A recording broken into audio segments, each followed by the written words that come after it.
Hello everyone, my name is Evie Lupine. Welcome back to my channel, and today I have another video for you all. Today we're going to be talking about something I've not discussed in a very long time. We're going to be revisiting high protocol. And I think this is such a fascinating area of BDSM. A lot of people have misconceptions about what it is or why people do it. There's sort of this mysterious veil that goes over high protocol, and I want to get rid of that veil. I want to pull back the curtains. We're going to be talking about what high protocol is. We're going to be talking about how to do it and events and all sorts of interesting things. So if you want to know more about that, you are in the right place, and we're going to go ahead and get started. So I think I should start by talking about what high protocol is. And that's a little bit tricky to do because there's two related but not identical things that people mean when they refer to high protocol. So I think the first one that people think about would be high protocol events. And typically what comes to mind when somebody references a high protocol event would be essentially a big, fancy, well-mannered party. It's about luxury and having a higher level of service and dedication. People are usually dressed up. Typically an event like this would be something like a dinner or a wine tasting or a whiskey tasting or an auction night or a casino night or even a massage night too as well, especially if you're more into the femdom side of things. It tends to be very popular, especially with the feet people out there, but we can talk about that another time. Typically with these sorts of events, they are a big to-do. They take a lot of planning. There is a sit-down meal associated with it, and the whole point is to have an experience we normally can't have in the everyday world, right? Like typically when we're out in public, most of us do not try to impose our DS relationships on random waitstaff, especially not at a very fancy restaurant. So having these kinds of dinners allows us an opportunity as a community to share food and drink and talk and socialize, but also to have our DS relationships be out in the open in a setting like this. And frankly, for a lot of people, they think about this and go, okay, well, you know, hey, it's great to have a glass of awesome wine with some friends. It's even better if that wine is served by a submissive that is not wearing anything except for an apron and a collar. Go ahead and sign me up. And a lot of people do have fantasies about this. It's a common feature in fan fiction even, and kinky erotica, where people have these whole stories that revolve around this one big event like a dinner or a ball. And so a lot of people hold on to that, and then when they get into the community, they want to be able to have something that resembles that experience. But how much reality actually matches up with that fantasy idea, we'll talk about in a little bit. The other type of high protocol I want to talk about first is high protocol that is done in a DS or in a power exchange relationship.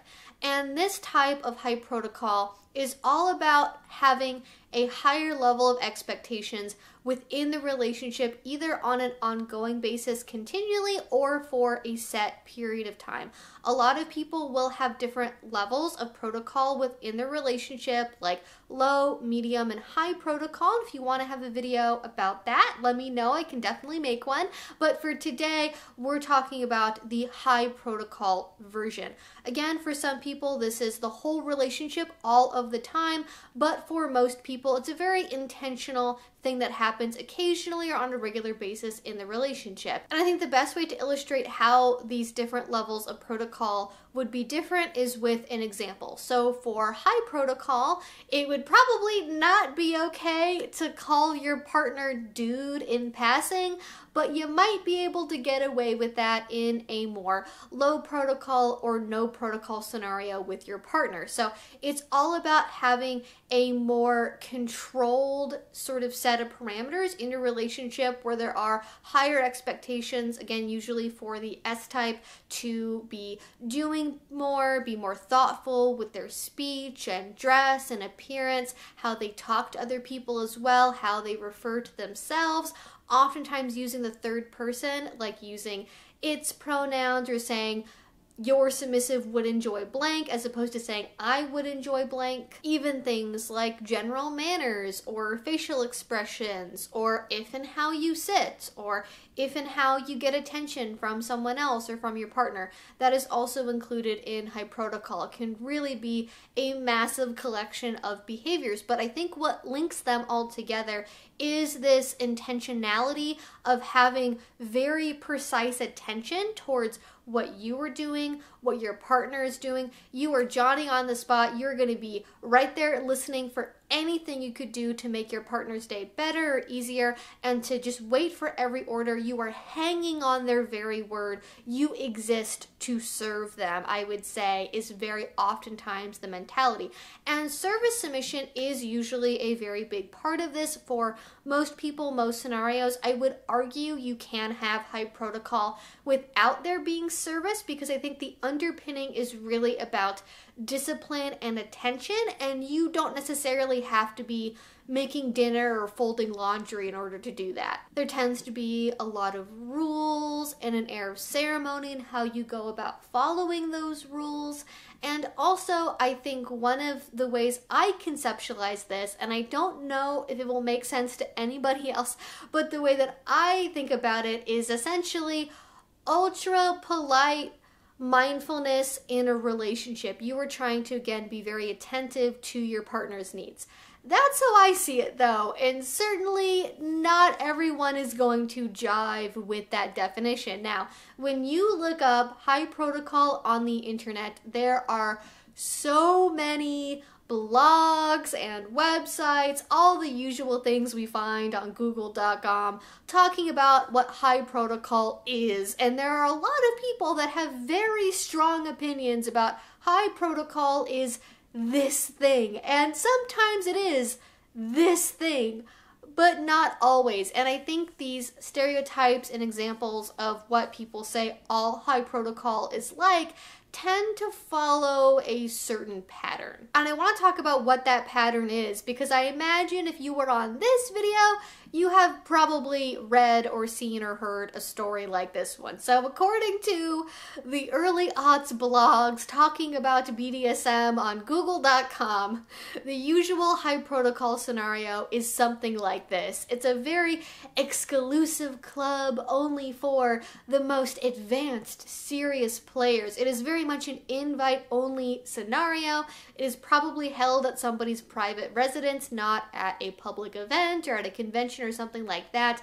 It is almost secretive in the way that it is developed and gone about, and usually with this you will have a set DS couple, and the DS couple is pretty much always dominant man, female submissive. And occasionally you will hear stories that are female dominance with male submissives, but for the most part the default assumption is dominant equal man, submissive equal woman, and that is how it goes. So if you go to one of these events, you get assigned a role not based on your preference, but on your gender, which we'll talk about that later, as we typically do. If you're dominant and going to one of these events, there's typically not really a lot said about what your role is supposed to be. You're just there to basically be polite and order people around. Not really a lot is said about how you are supposed to otherwise act or behave or dress or anything. Just, remember to put your fork on that side of the table and not the other side, and you're basically good. Now, if you're an S-type, oh boy, you are expected to come in already knowing everything, being fully trained properly as a submissive, whatever that means, and you cannot talk to anyone, other doms, other subs, without permission first. You do not sit until your dominant has sat first. You do not even make eye contact. You do not touch furniture. You are expected to wear a very precise uniform, stand in certain postures. You are expected to just jump up and be ready to obey any order. Now, there are some differences in the stories about what you are supposed to do with other dominants. In some stories, it is very much a set, you are there with your person, No one else except the head host of the event can tell you what to do. You are there for them and for nobody else. And then in other stories, you are expected to obey every dominant as though they are your dominant for every kind of service, if you pick up on my meaning on that one.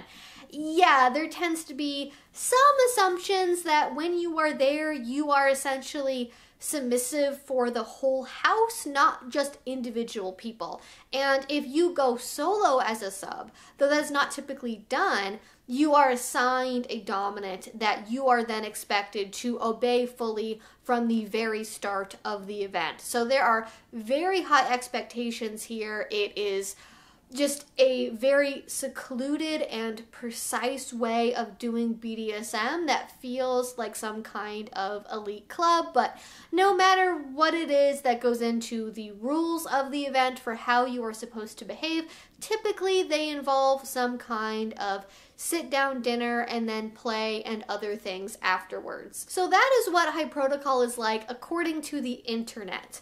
Now, my experiences with high protocol are in some ways similar, but not identical to this. So I have experienced high protocol in a couple of different settings, from private parties at people's houses to big events at a local dungeon, and also events that take place at conventions. And I would say that for the thing that most closely replicates this idea that people have, when I have done service at people's houses, there does tend to be some expectations beforehand, but you are not expected to know everything going into the event. There tends to be either some kind of handbook that's given out ahead of time, or there is a short training for anywhere between 30 minutes to 2 hours, which I guess really isn't that short, but some kind of training done beforehand to make sure you know what your role is, not just as an S-type, but also as a D-type as well, especially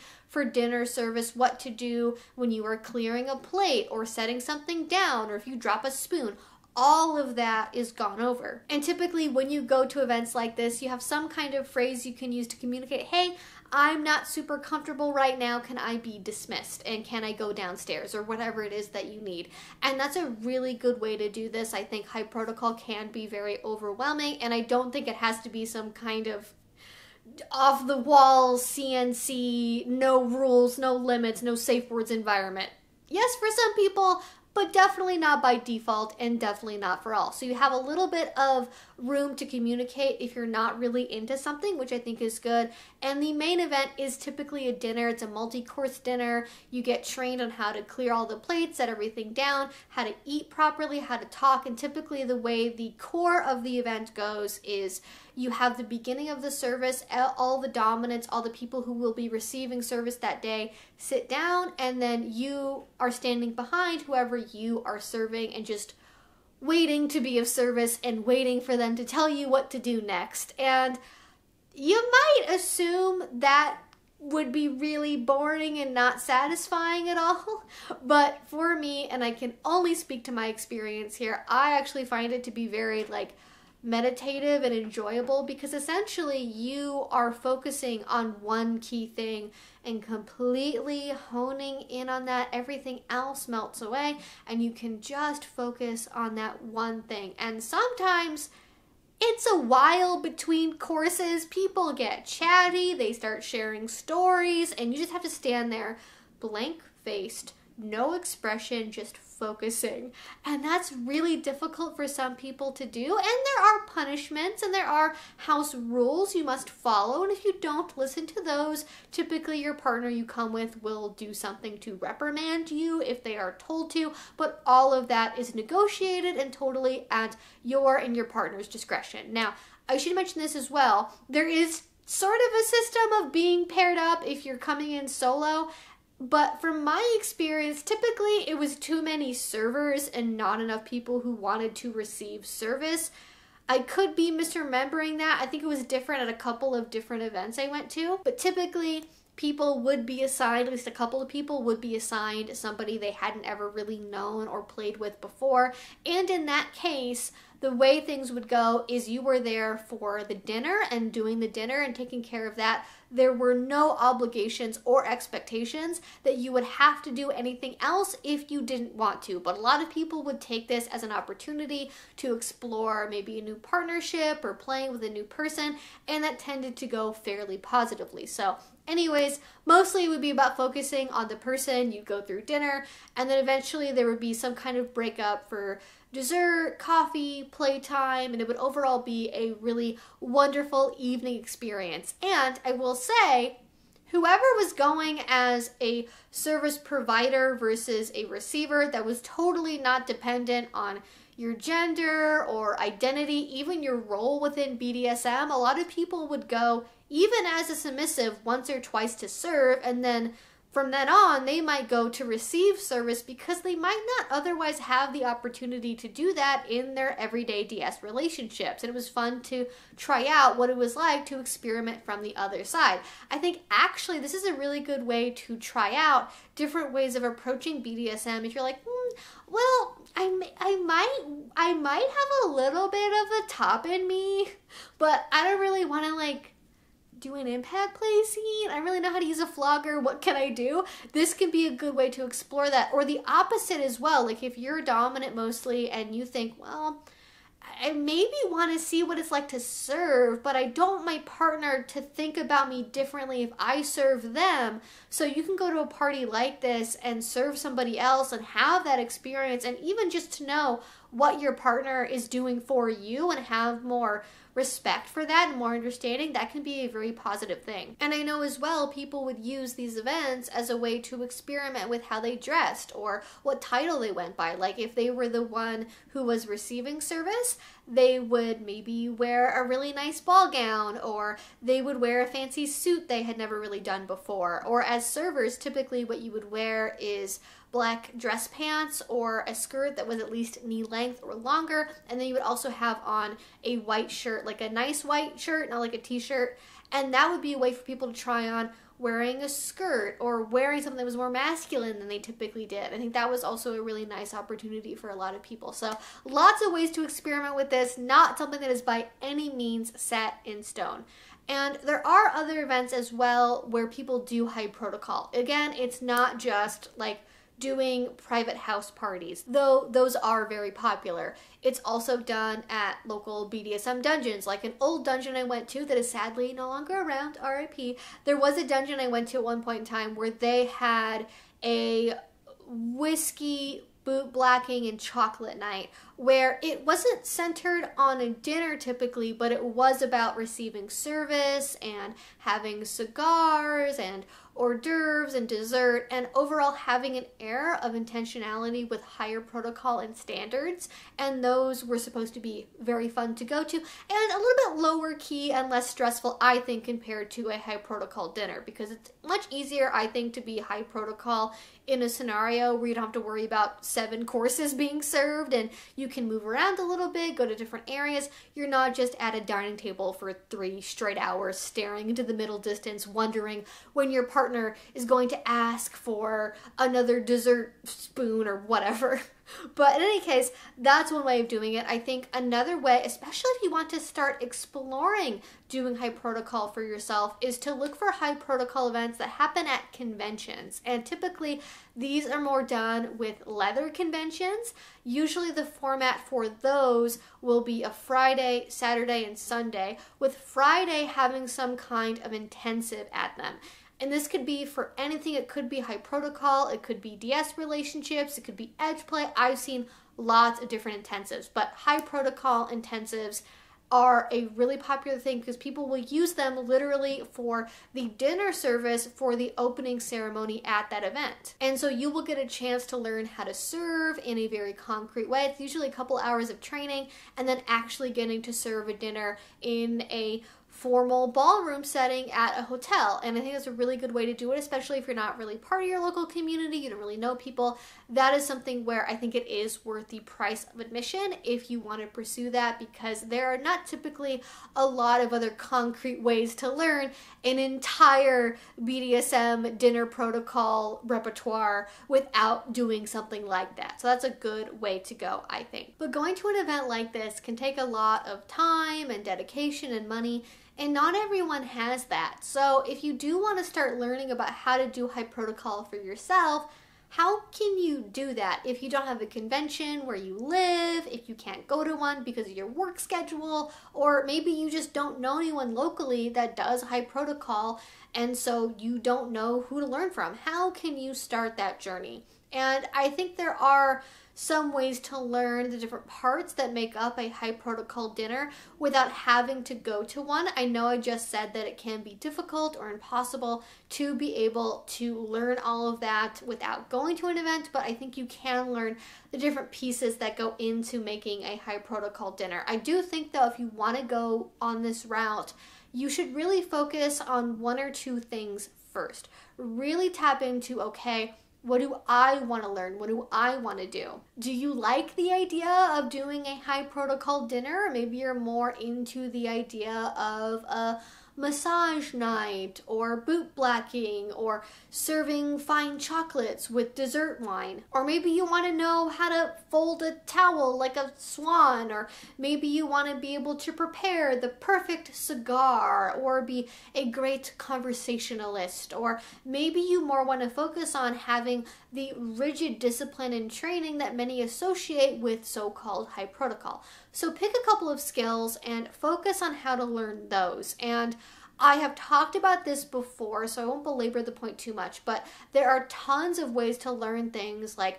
manners and how to host a dinner, or formal dining, or table setting, or housekeeping, or other things like that. You can totally get vanilla books and resources and online classes and even YouTube videos as well if you want to go in that direction. If you want some more concrete training, especially for things that are more like culinarily related, or how to make a really good martini or something, oftentimes community colleges will offer like mixology classes or culinary classes. If you have access to that as well, that can be a really great resource if you want to build up that skill to a very high level. And if you do want to know more about a high protocol dinner in particular, there are lots of resources online that, for example, are PDF downloads of handbooks from actual real life protocol parties. So lots of ways to learn individual skills and how to implement that into an actual event. Now, if you are not really looking for an event, but you want to be able to have protocol more in your relationship structure, I think that is a little bit slightly different. Instead of going out and learning the skills you think you would want to have in the relationship first, I would first set aside time of when you want to do this. So do you want to have an evening or a day or a weekend? Keep in mind, though it can be very fun, it can be very draining on both sides. So don't overcommit at first. Just have a dedicated time, maybe an evening or a Friday, a Saturday, I don't know, whatever your work schedule is like. I don't know when your weekend is, but have some kind of time set aside so that way you can try intentional high protocol.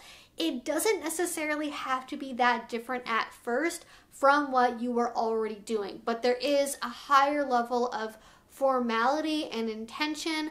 Like maybe typically on a Saturday, you'd wake up, you'd play video games in your pajamas, order lunch at some point in time from DoorDash, and then like just have a lazy day together, not really doing a whole lot of kinky BDSM stuff.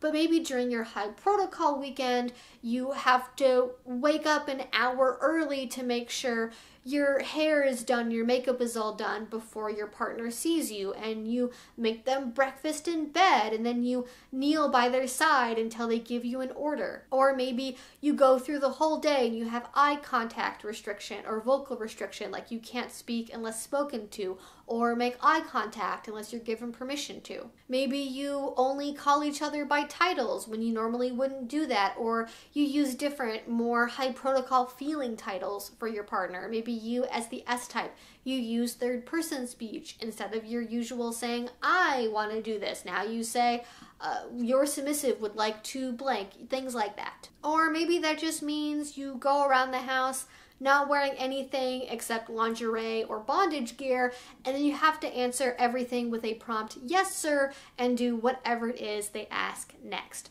Just having a higher level of rules and expectations in the relationship. Oftentimes what people will do over time is they will develop a low or no protocol set of rules, and they'll also have sort of medium protocol, especially for play parties, and then a high protocol set of rules where when we are doing high protocol, you say this, you do this, you address me as this, and that can be really fun to build over time. And doing that can really help awaken a relationship that has gotten kind of sleepy or stale. It no longer feels exciting, it feels very mundane and passive. This requires you to not be passive in the relationship because the expectations are so high. Or even just going into things with the mentality of today, I'm going to be very intentional with my service. I'm going to be the best butler that has ever existed. I am going to anticipate every need. I'm going to meet everything my partner wants me to be able to do, and I'm going to do it with a very high level of service. And for some reason, when I think about this, I end up thinking of like the Continental in the John Wick movies, but really there are lots of ways to get inspiration for this in terms of butlers and service in movies, even just like fancy dinners with waitstaff or Downton Abbey. Lots of ways to get ideas of how to do this. And again, I know a lot of this is service oriented, but it doesn't have to be unless you want it to be. It can just be having that higher level of formality and discipline and more strict expectations more broadly in the relationship. And I think if you want to get started with this, the number one piece of advice I can really give you is give yourself permission to try this. I know a lot of people get the impression from these old blog articles and FetLife stories and erotica novels that if you want to do this, you have to be trained, you have to know what you're doing first, and the actual secret is no one's gonna know you're new in the privacy of your own home except for you and your partner. So don't really worry about it too much. I think people get very lost in trying to be perfect before they do new things, and that's good to an extent. I don't want to ever discourage education and patience, but I think it's also okay to not wait for the right moment when you know everything at the back of your hand, because that moment is never going to happen, and if you wait for it, you are going to potentially miss out on years, decades of fun waiting for you to just get to the point you think you have to be at before you're allowed to start doing this. Now, there are some exceptions to this. Like if you are going to a group event and you are going to be serving a group of people, you do need to know a couple of things first. Don't go in just like completely willy-nilly, not knowing anything and just winging it. Do follow the rules, do have a understanding of the baseline expectations, but you don't have to be perfect yet. That's totally fine. And I think that if you just give yourself permission to have fun, that is way better than feeling like you have to be perfect at everything first. And on that note, I do also want to speak more directly to the dominants listening here, because I know there's a lot of doms out there that feel like there's not really a discussion for them when it comes to receiving service and feeling uncomfortable with that or not knowing what to do. You typically don't get as much training as S-types do when it comes to, hey, like I'm going to a protocol dinner. What am I supposed to wear? What do I do? What does this fork mean? I don't know. That can be confusing. So also if you are dominant and you don't really know how to receive service, I think the best thing to do is to talk to your partner about what they want to get back when they are giving you service, right? Some subs are very much in the mindset of, I want to be ignored, I want to be in the background, don't acknowledge me at all, that would ruin it for me if you made it about me, I want this to be about you. Other people want sort of polite but distant praise. You know, the sort of thing you would say if you went to an actual restaurant and you really liked the food and was telling the waiter about it. Like, don't gush and make it super gooey and personal, but you know, let them know they did a good job and that you appreciated how awesome the raspberry coulis was or something.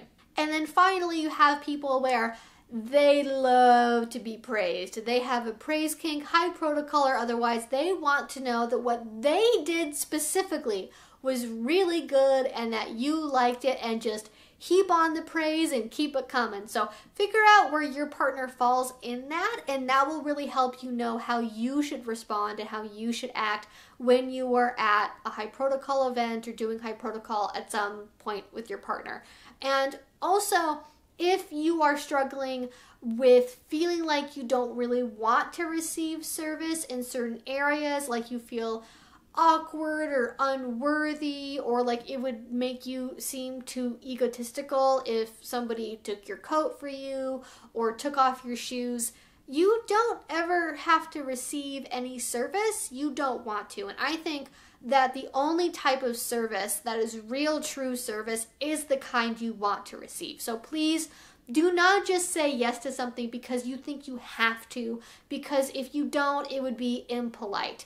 If you don't want someone to do something, you are allowed to have boundaries and say no, or tell them to do something else instead that you would prefer. Now, there are limits to this. If you're at a 40-person sit-down high protocol dinner, don't get up and try to clear your own plate in the middle of the event. It's going to mess with the flow and probably seem insulting to the people that are hosting it. So if you're not into that, probably don't go to an event where the service you will be receiving by default is going to be things you aren't necessarily comfortable with. Stick within that comfort zone to start with. Work up and see, okay, I like this, I don't like this. Figure out what is stuff you legitimately don't really want to have somebody else doing for you, and what is you maybe feeling unworthy or not good enough yet or not experienced enough, and then try to expand that palette a little bit if you want to. And look for events that are more your speed, like maybe a high protocol dinner seems really cloying and stuffy,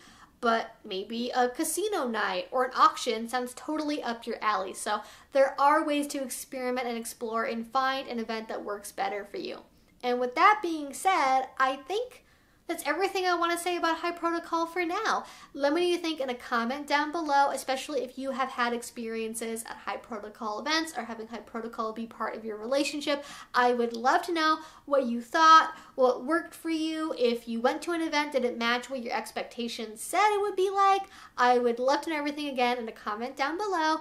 If you did enjoy this and you're not already, please do subscribe. I make videos twice a week about all sorts of different kink and BDSM related topics. And finally, if you want to support what I do, the best way you can do it is Patreon. A link to that will be down below. If you do already support me there, thank you so much. It means the absolute world to me. And until I see you all next time, I hope you have a great rest of your day and a great rest of your week. Bye-bye.